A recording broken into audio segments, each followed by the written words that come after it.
السلام عليكم ورحمة الله وبركاته. الحمد لله نحمده ونستعينه ونستغفره ونؤمن به ونتوكل عليه ونعوذ بالله من شرور أنفسنا ومن سيئات أعمالنا. من يهده الله فلا مضل له ومن يضلله فلا هادي له، ونشهد أن لا إله إلا الله وحده لا شريك له، ونشهد أن سيدنا ومولانا محمدا عبده ورسوله. أما بعد، قال الله تبارك وتعالى في القرآن المجيد والفرقان الحميد: فأعوذ بالله من الشيطان الرجيم، بسم الله الرحمن الرحيم. إن أول بيت وضع للناس للذي ببكة مباركا وهدى للعالمين. وقال تعالى في مقام آخر: وإذ ابتلى إبراهيم ربه بكلمات فأتمهن قال إني جاعلك للناس إماما قال ومن ذريتي قال لا ينال أحد الظالمين. صدق الله العظيم. قال النبي صلى الله عليه وسلم: بني الإسلام على 5: الشهادة أن لا إله إلا الله وأشهد أن محمدا عبده ورسوله وإقام الصلاة وإيتاء الزكاة والحج وصوم رمضان. وقال النبي صلى الله عليه وسلم: إن الله لا ينظر إلى صوركم وأموالكم ولكن ينظر إلى قلوبكم وأعمالكم، وفي رواية ونياتكم، أو كما قال صلى الله عليه وسلم. اللهم صل على سيدنا مولانا محمد في أول كلامنا. اللهم صل على سيدنا مولانا محمد في أوسط كلامنا. اللهم صل على سيدنا محمد في آخر كلامنا. اللهم لك الحمد كما أنت أهله، فصل على محمد كما أنت أهله، وافعل بنا ما أنت أهله، فإنك أنت أهل التقوى وأهل المغفرة. اللهم صل على محمد كلما ذكره الذاكرون، وصل على محمد كلما غفل عن ذكره الغافلون. رب اشرح لي صدري ويسر لي أمري واحلل عقدة من لساني يفقه قولي. اللهم صل على محمد وآله ألف ألف مرة. اللهم صل على محمد وآله ألف ألف مرة. اللهم صل على محمد وآله ألف ألف مرة. محترم و معزز سامعین کرام، بزرگان دین، عزیز ساتھیوں، ایک مرتبہ دل کی گہرائیوں کے ساتھ درود پاک پڑھ لیں. اللهم صل على سيدنا محمد وعلى آل سيدنا محمد وبارك وسلم. معزز سامعین کرام، اللہ تبارک و تعالی نے کائنات کو بنانے سے پہلے نظام کائنات کے چلانے سے پہلے اپنے لیے عبادت کا انتظام بنایا، بلکہ کائنات کو پھیلایا ہی اللہ تبارک و تعالی نے کعبۃ اللہ کے ذریعے سے. جہاں آگے چل کر کعبۃ اللہ کی تعمیر کرانا تھا، اللہ تبارک و تعالی نے روز اول سے وہاں پر ایک حصہ زمینی سطح پر باقی رکھا. بعض علماء فرماتے ہیں پانی کی سطح پر باقی رکھا، پانی کے بلبلے کی شکل میں. جب اللہ تبارک و تعالی نے ارادہ کیا کائنات کے بنانے کا، بلکہ جب اللہ تبارک و تعالی نے ارادہ کیا اپنے حبیب سرور کونین حضرت محمد مصطفیٰ صلی اللہ علیہ وسلم کا تعارف کرانے کا کہ میرے حبیب کو ہر ایک مخلوق پہچاننے والی بن جائے، تو اللہ تبارک و تعالیٰ نے دنیا کے نظام کو بنایا ہے کیونکہ حضرت آدم علیہ نبینا علیہ السلام سے جب بھول ہوئی دنیا کے اندر بھیجے گئے، وہ روتے رہے، جیسے آپ نے سنا 40 سال تک انہوں نے آنسو بہایا ہے۔ آپ نے ایک بھول پر 40 سال تک حضرت آدم علیہ السلام آنسو بہاتے رہے، اللہ سے معافی مانگتے رہے، گڑ گڑاتے رہے۔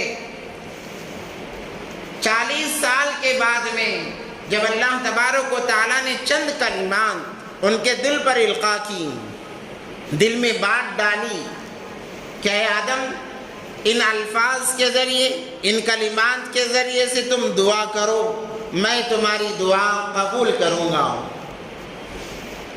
فَتَلَقَّى آدَمُ مِن رَبِّهِ كَلِمَاتٍ فَتَابَ عَلَيْهِ، قرآن کہتا ہے کہ چند الفاظ تھے جو اللہ تبارک و تعالیٰ نے آدم علیہ السلام کے دل میں القاء کیے، دل میں بات ڈالے۔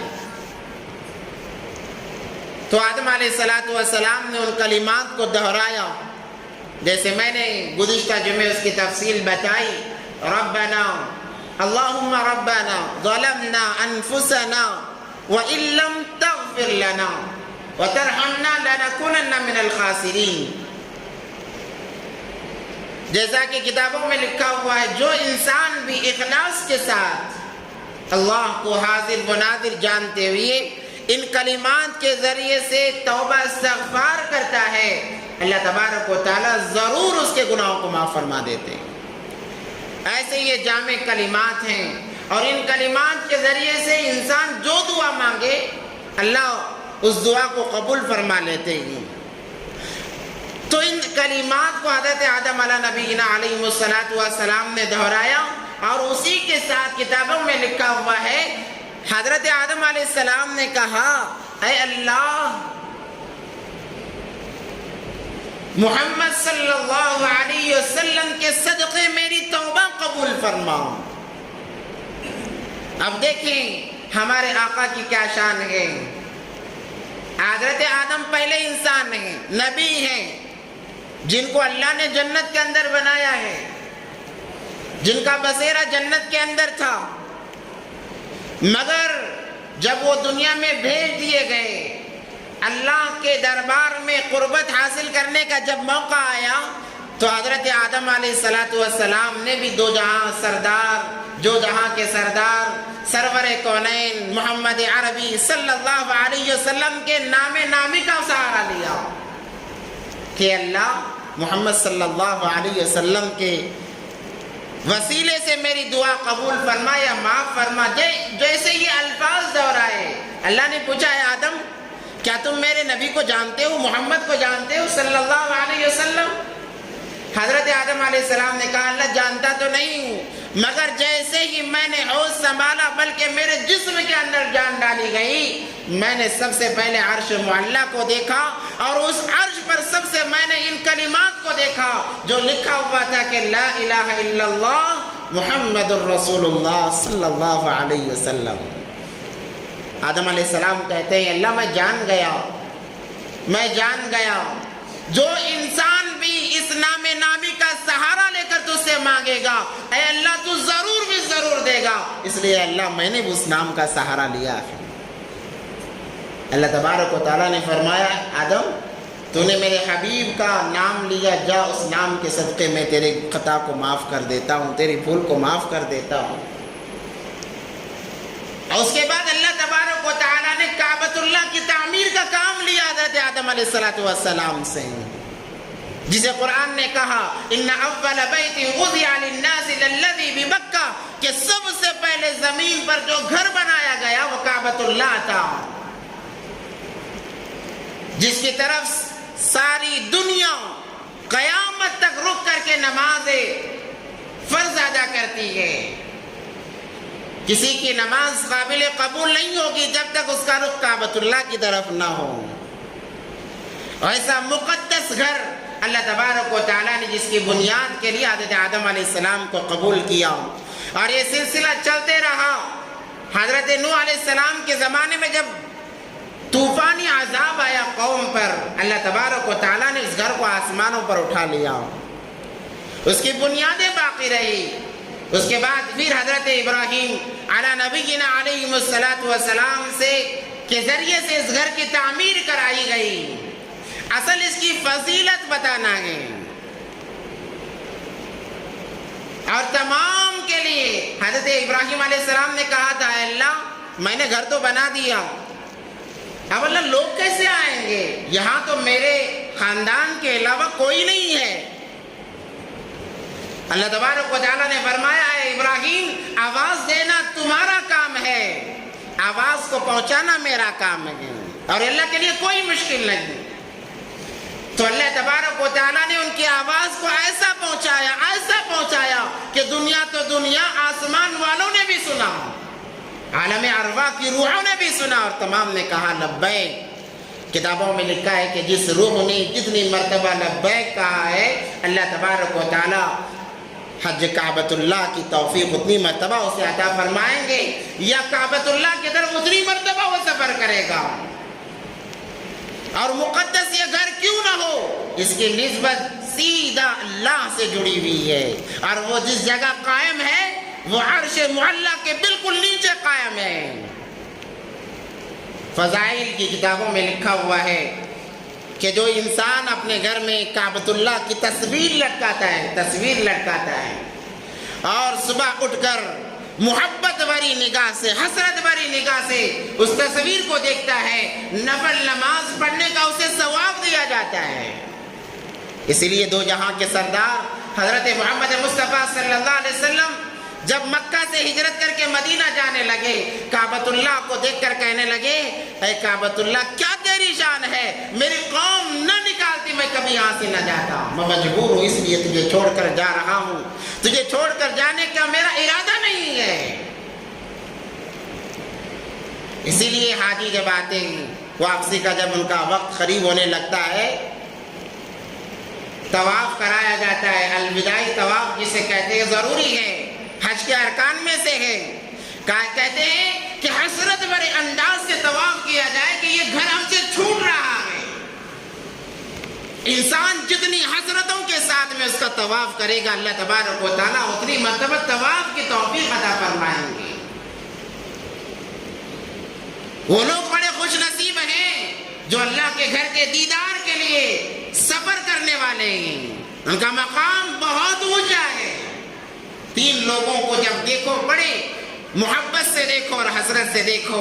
سب سے پہلے علماء کو دیکھو، محبت سے دیکھو، حسرت سے دیکھو کہ اللہ نے انہیں علم عطا کیا ہے، یہ انبیاء کے وارث ہیں۔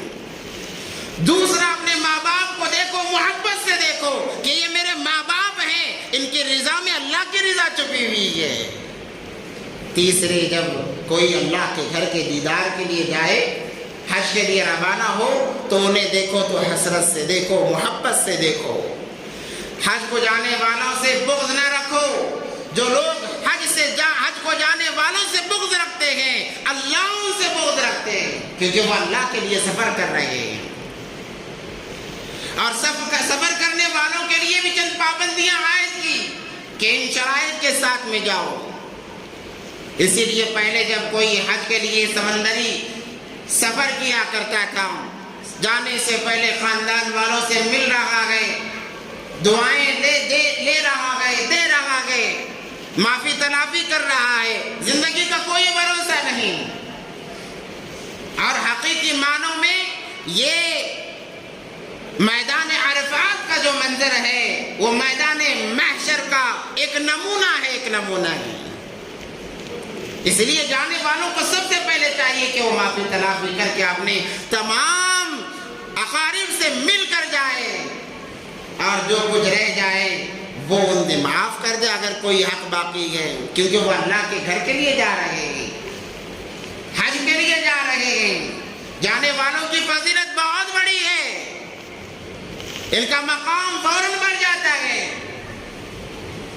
اسی لیے دیکھیں، انسان ساری زندگی نمازیں پڑھتا ہے، کوئی اسے نمازی صاحب کر کے نہیں بلاتا۔ انسان ساری زندگی روزے رکھتا ہے، روزے دار صاحب کر کے نہیں بلایا جاتا۔ زکوٰۃ دیتا ہے، زکوٰۃ دینے والے صاحب کر کے نہیں بلایا جاتا۔ مگر جب ایک انسان حج کر کے آتا ہے، خود بخود لوگوں کی زبانوں پر حاجی صاحب کے الفاظ چڑھ جاتے ہیں۔ یہ عزت و احترام اللہ کی طرف سے دیا جا رہا ہے۔ تو اس لیے ضروری ہے کہ جانے سے پہلے معافی تلافی کر کے جائیں، یہ سمجھ کر جائیں کہ یہ زندگی کے آخری ایام ہیں،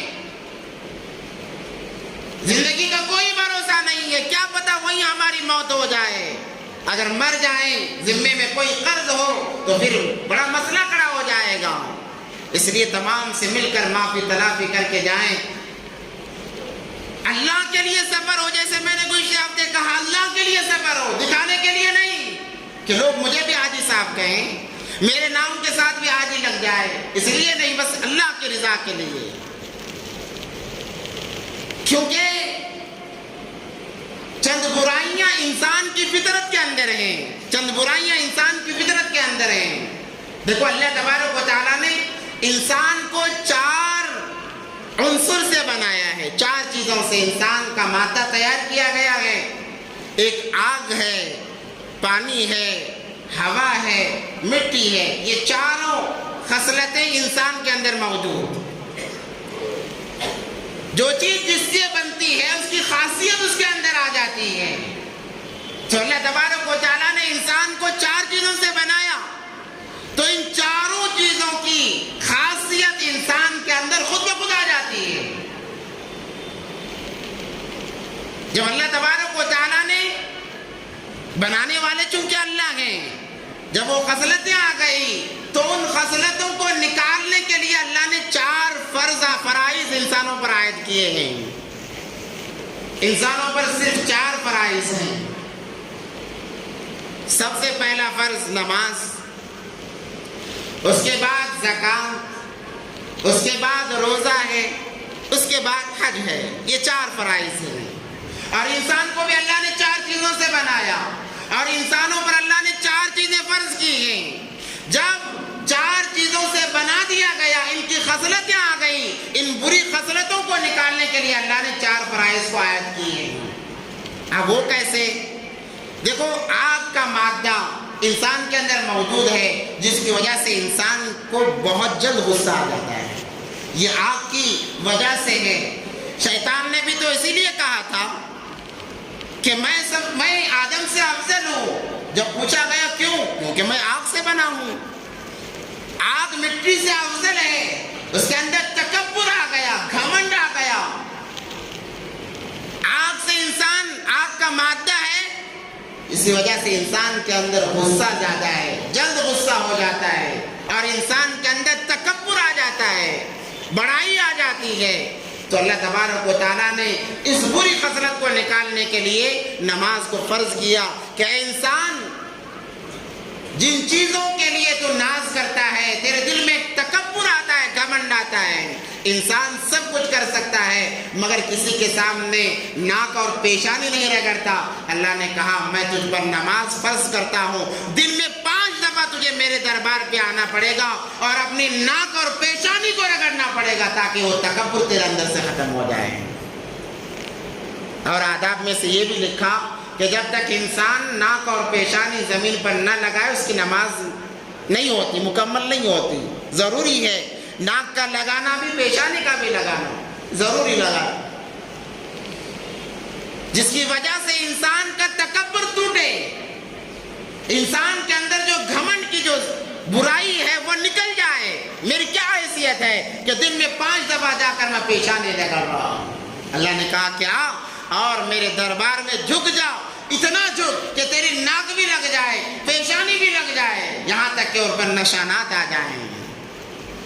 جتنا اپنی ناک اور پیشانی کو زمین پر لگائے گا کل قیامت کی دن میدان محشر میں، اتنا ان چیزوں، ان اعضاؤں پر میں نور ڈالوں گا۔ نبی پاک صلی اللہ علیہ وسلم فرماتے ہیں میں اپنی امت کو سجدے کرنے کی وجہ سے جو اعضاء زمین پر کثرت سے لگتے ہیں ان سے جو نور پھوٹتا ہے، اس نور کی وجہ سے پہچانوں گا کہ یہ میرے امتی ہیں، اور اس نور کی وجہ سے وہاں کا اندھیرا دور ہوگا۔ تو پہلی چیز آگ ہے جس کے اندر تکبر اور بڑائی ہے، غصہ پن ہے۔ اللہ نے کہا، اللہ نے نماز فرض کی، کہا کہ اس کے ذریعے سے، نماز کے ذریعے سے اس برائی کو نکالنا تمہیں۔ جب تک انسان نماز پڑھتا رہے گا اللہ کے لیے، اللہ تبارک و تعالیٰ ان تمام برائیوں سے اسے دور رکھیں گے. جیسے ہی چھوڑ دے گا پھر وہ برائیاں آ جائیں گی، کیونکہ فطرت میں ہے، فطرت کے اندر ہے انسان کے. اور دوسری چیز ہے پانی. پانی کے اندر حرص ہے ایک قسم کا کہ جب طوفان آتا ہے وہ ہر ایک کو اپنے اندر سمو لیتا ہے. اور اس سے زیادہ بہتر مثال سمندر کو دیکھ لیجئے، جو بھی ڈالو اپنے اندر لے لیتا ہے. اس کے اندر حرص زیادہ ہے. چونکہ انسان کے اندر یہ مادہ رکھا ہوا ہے تو انسان کے اندر بھی حرص کا مادہ زیادہ ہے. وہ چاہتا ہے کہ بس جو بھی ہے صرف میرا ہو، کسی کو کچھ نہ ملے، صرف مجھے ہی ملے، صرف مجھے ہی ملے.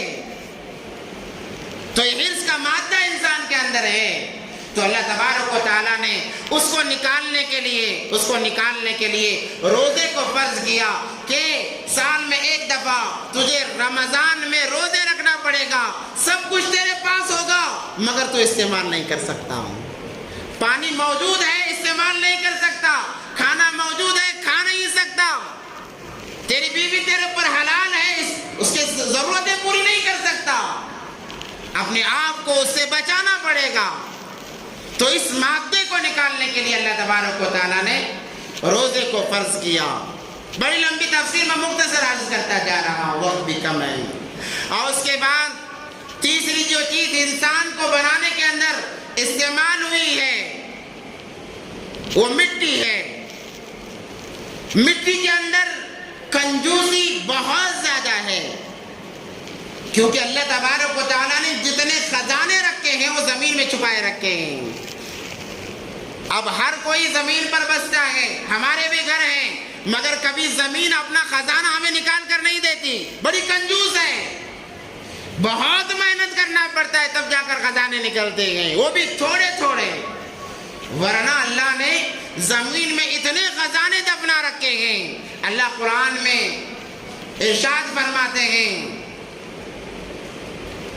اذا زلزلت الارض زلزالها واخرجت الارض اثقالها وقال الانسان ما لها. قیامت کے قریب زمین اپنے آپ کو جھنجھوڑے گی. یا یوں فرمایا علماء کرام نے کہ زمین اپنے خزانے باہر نکالے گی. اتنا مال آئے گا، اتنا مال آئے گا، انسان اس مال سے بچنا چاہے گا، بچ نہیں سکے گا. قیامت کے قریب یہ ہوگا. اب وہ خزانے موجود ہیں مگر وہ کہیں خزانے نکل نہیں رہے ہیں. تو زمین کے اندر کنجوسی پن بہت زیادہ ہے. تو اللہ تبارک و تعالیٰ نے چونکہ انسان کو مٹی سے بنایا ہے، انسان کے اندر یہ صفت آ گئی. اسی لیے جب انسان سے کہا جاتا ہے اللہ نے دیا ہے لگاؤ اللہ کے نام پر، لگاؤ غریبوں پر، کہتا ہے کہ نہیں، میری ضرورت پوری ہو جائے بس. اللہ کے لیے انسان لگاتا نہیں ہے بہت. ہاں وہ ایسے بندے بھی ہیں جو تمام کا تمام لگا دیتے ہیں. جیسے میں نے کہا زمین خزانے نکالتی ہے مگر کہیں کہیں وہ بھی پورا نہیں نکالتی. ویسے اللہ کے بندے ہیں جو لگاتے ہیں اللہ کے نام پر، لٹاتے ہیں رسول اللہ صلی اللہ علیہ وسلم کے نام پر، مگر بہت کم ہیں. اور بہت سارے ایسے ہیں کہتے ہیں کہ میرا مال میں کیوں لگاؤں، مساجد پر میں کیوں خرچ کروں، مدارس پر میں کیوں خرچ کروں، یتیموں پر میں کیوں خرچ کروں. اس لیے آج اس میں آتا ہے انسان کہتا ہے میرا مال.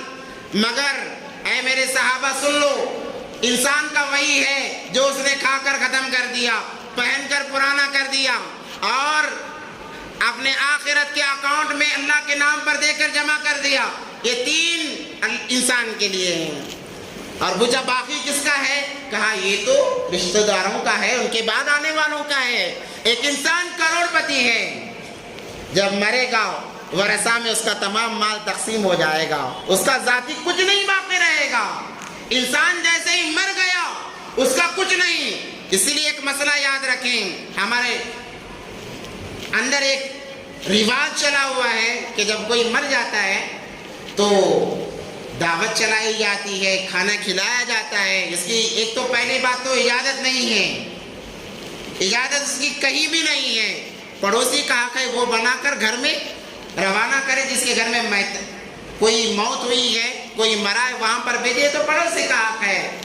مگر لوگ خود اپنے گھر میں پکاتے ہیں اور مال کس کا استعمال کرتے ہیں؟ وہی جو مرا ہوا ہے اس کا استعمال کیا جا رہا ہے، اجازت نہیں ہے، اب وہ مال اس کا نہیں ہے، وہ وارثوں کا ہے۔ اگر آپ کو دعوت کرنی ہے تمام رشتہ داروں سے پوچھنا پڑے گا، تمام رشتہ داروں کو پوچھ کر دعوت کرنا پڑے گا۔ اگر آپ نے پوچھے بغیر اس کے مال سے آپ نے دعوت کی تو آپ نے گناہ کا کام کیا، آپ نے گناہ کا کام کیا۔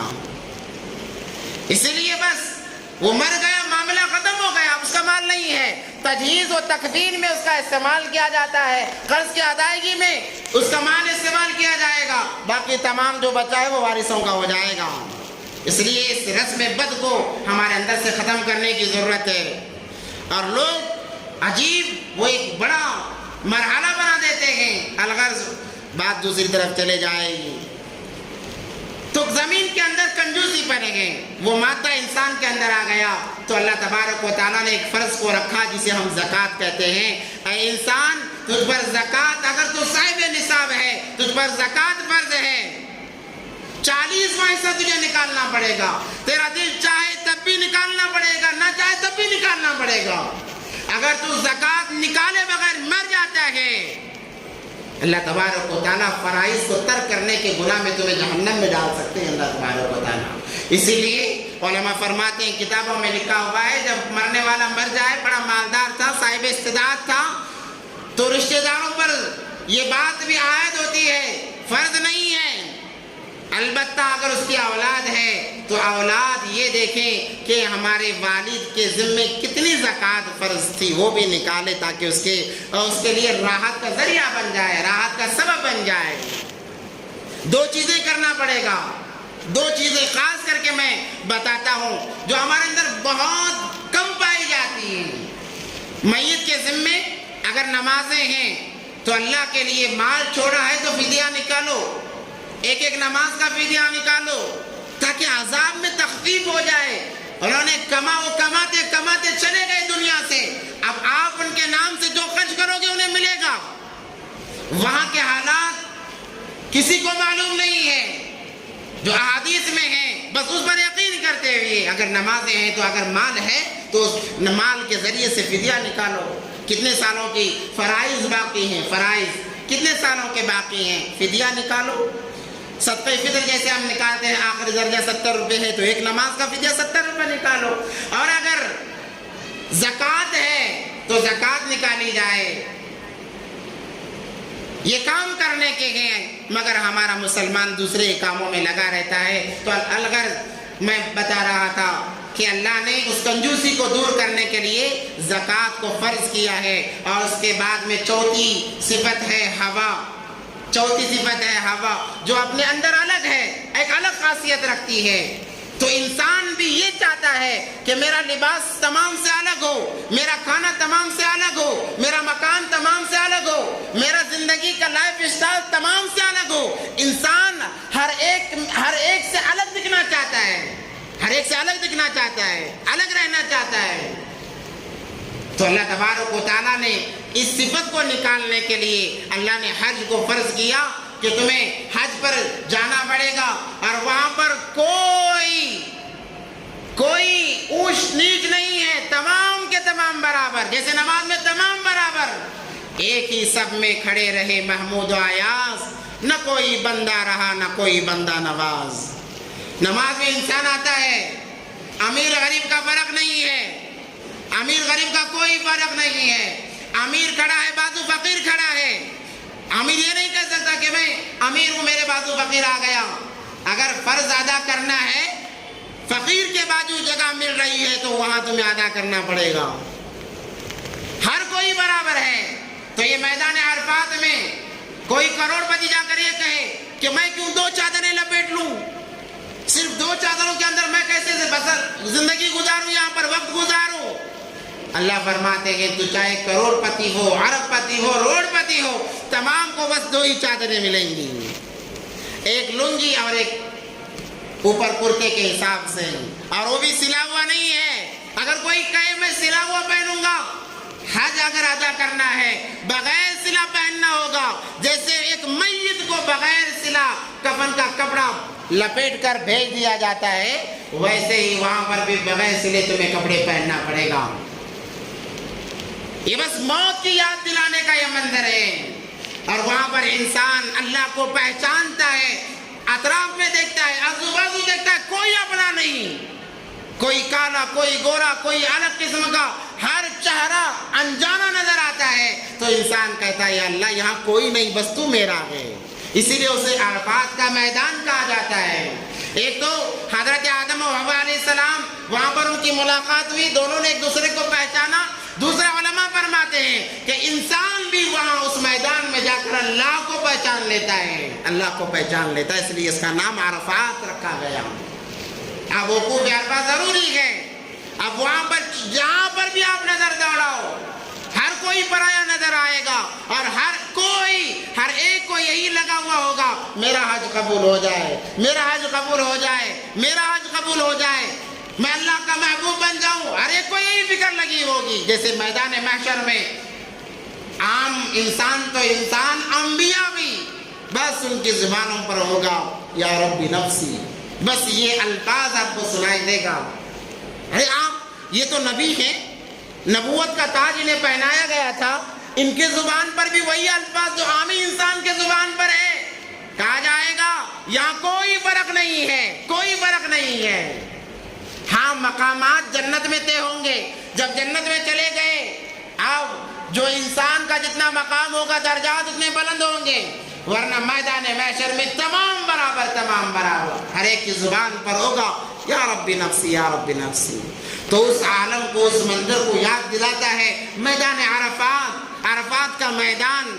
تو ایسے سفر کی طرف جو حضرات جا رہے ہیں وہ بڑے قابل تہذیب ہیں، بڑے قابل ستائش ہیں، اور ان کو جانا بھی ویسے ہی چاہیے۔ اس لیے اللہ نے کہا، نبی پاک صلی اللہ علیہ وسلم فرماتے ہیں جو انسان ایسا حج کرے کہ نہ کوئی جھگڑا ہو، نہ کوئی گالی گلوچ ہو۔ دیکھو جب سفر میں جاتے ہیں، لمبا سفر ہوتا ہے اور لوگ ساتھ میں رہتے ہیں، لڑائی جھگڑے کے امکانات ہوتے ہیں، اپنے آپ کو بچائیں۔ جیسے ہم کہتے ہیں روزے میں کوئی لڑے بھی تو کہتے ہیں میرا روزہ ہے۔ اسی لیے اسی طرح جب حج میں جاتے ہوئے کوئی معاملہ ہو جائے، ہم کہیں اللہ کے لیے حج کے لیے جا رہا، ہم لڑیں گے نہیں، غصے کو نکال دیں۔ تمام برائیوں سے بچ کر جو انسان حج کر کے آتا ہے اس کے لیے وہ فضیلت ہے جو نبی علیہ السلام نے فرمایا، رجع کا یوم ولدتہ امک، وہ ایسا لوٹے گا کیونکہ زندگی کی امید چھوڑ کر گیا تھا۔ اب وہاں پر اعمال کیے، عبادات کیے ہیں، اب تمام گناہوں سے یہاں جانے سے پہلے رشتہ داروں سے معافی تلافی کر کے گیا تھا، اب جب واپس آ رہا ہے ایسا آئے گا جیسے آج ہی اس کی ماں نے اسے جنائے، کوئی گناہ باقی نہیں۔ مگر آج دیکھنے میں آتا ہے کہ جو لوگ ہمارے حج کو جاتے ہیں ان کی زندگیوں میں کوئی تبدیلی نہیں ہے، کوئی تبدیلی نہیں۔ اگر کسی کو برا لگے معافی چاہتا ہوں، یہ حقیقت ہے، حقیقت یہی ہے کہ بس ہم نام کے لیے جب نام کے لیے جاؤ گے بس آپ نام کے بن کر رہ جاؤ گے، زندگی میں کوئی تبدیلی نہیں آئے گی۔ ہم کہتے ہیں بہن کا مال ہڑپ لیں، اس کی جائیداد ہڑپ لیں، اس کی میراث کھا لیں، چلو بھائی ایک حج کر لیں گے، اللہ معاف کرنے والے ہیں۔ اللہ اس بندے کی مغفرت فرماتے ہیں جو جانے سے پہلے تمام حق والوں سے ملے اور معافی تلافی کر لے اور اللہ کی خالص نیت کر کے حج کو جائے، وہ گناہوں سے پاک ہو کر آتا ہے۔ اگر آپ نے معافی تلافی نہیں کی، بہنوں کا حق ہمارے ذمے، بھائیوں کا حق ہمارے ذمے، آپ 70 نہیں 150 بھی اگر حج کر لیں گے کوئی حج قابل قبول نہیں ہوگا۔ حالانکہ بڑا فریضہ ہے، ساری زندگی میں ایک دفعہ حج فرض ہے، ساری زندگی میں ایک دفعہ فرض ہے، مگر اگر ہم نے حقوق کو ادا نہیں کیا، حقوق ہمارے ذمے رہے، اللہ کہیں گے تیرے ایسے حج کی ہمیں ضرورت نہیں ہے۔ اب وہ لوگ ذرا کان کھول کر سنیں جو بہنوں کی میراث کو ہڑپ کر بیٹھے ہیں، بھائی کے پراپرٹیوں کو ہڑپ کر بیٹھے ہیں، بلکہ دوسروں کے اڑوس پڑوسیوں کے پراپرٹیوں پر قبضہ جمائے بیٹھے ہیں، عہدے کے نشے میں کہ میں بڑا ہوں، میرے اوپر یہ میلے کا ہاتھ ہے، میرے پر فلاں کا، ارے تجھ پر جس کا بھی ابلیس کا ہی کیوں نہ ہاتھ ہو، اللہ فیصلہ کرنے والا ہے، اللہ فیصلہ کرنے والا ہے۔ فرعون نے بھی یہی کہا تھا، انا ربکم الاعلی۔ اللہ نے ایسا عبرت کا مقام بنایا، ایسا رہتی دنیا تک اگر انسان کو دیکھیں اس کی لاج آج بھی محفوظ ہے. اللہ تبارک و تعالیٰ نشانی بنا دے گی, علامتیں بنا دی. اس لیے خدا را جو لوگ جانے والے اب یہ آئندہ سال بھی جانے والے ہیں, اپنے معاملات کو درست کریں. آپ معاملات کو درست کر کے جائیں, آپ کو وہ ملے گا جو ساری زندگی یہاں پر عبادت کرتے ہوئے آپ کو نہیں مل سکتا. اور آپ ایسے لوٹیں گے جیسے میں نے گزشتہ جمعے بھی بتایا کہ گھر میں داخل ہونے سے پہلے جس کے لیے دعا کر رہا ہے اللہ قبول فرما رہے ہیں. 3 دن تک بعض علماء کہتے ہیں, بعض نے کہا 40 دن تک جس کے لیے دعا کرے گا, جو دعا کرے گا حاجی جو اللہ کے گھر کا دیدار کر کے آتا ہے. اور رشتہ داروں کو حکم دیا گیا جب حاجی حج کر کے واپس آئے تم جاؤ اپنے گھروں سے نکل کر جاؤ اور اس کا استقبال کرو, اس کا استقبال کرو, اس کے ہاتھوں کو چومو, اس کے ماتھے کو چومو اور کہو ہمارے لیے ہدایت کی دعا کر دو, ہمارے لیے مغفرت کی دعا کرو. یہ رشتہ داروں کے لیے حکم ہے جب حاجی واپس آتا ہے, کیونکہ وہ اللہ کے گھر کا دیدار کر کے آ رہا ہے. اگر کوئی گناہ نہیں وہ بخشایا آ رہا ہے, گویا آج اس کی ماں نے اسے جنا ہے, کوئی اس پر گناہ نہیں ہے, جاؤ اس سے معافی تلافی کراؤ. اللہ اس کی سننے کے لیے بیٹھے ہیں. وہ کہے اللہ گناہ کام کر دے, اللہ کہتے ہیں اے میرے بندے میرے گھر کا دیدار کر کے گیا, مجھے راضی کر کے گیا, جا تیری دعا قبول ہے, تیری دعا قبول ہے. بعض نے تو کہا جیسے میں نے گزشتہ جمعے بھی کہا تھا, فضائل کی کتاب میں لکھا ہوا ہے اگر وہ کبیرہ گناہوں سے بچتا رہا 4 مہینے تک جو دعا کرے گا قبول ہوگی. اس لیے جو جا کر آتے ہیں ان سے بھی گزارش ہے کہ آتے ہوئے وہاں پر تو دعائیں امت کے لیے کرنا ہی کرنا ہے. اب جب مقام میں آئے آ کر یہاں پر بھی دعائیں کریں, اللہ اس امت مرحومہ کی مغفرت فرمائے اور تمام کے درجات کو بلند فرمائے, بلکہ جب تک سانس باقی رہے ایمان پر باقی رہیں, جب مر جائیں ایمان کے ساتھ خاتمہ ہو. اللہ سے دعا کہ اللہ عمل کی توفیق عطا فرمائے. وآخر دعوانا الحمدللہ رب العالمین.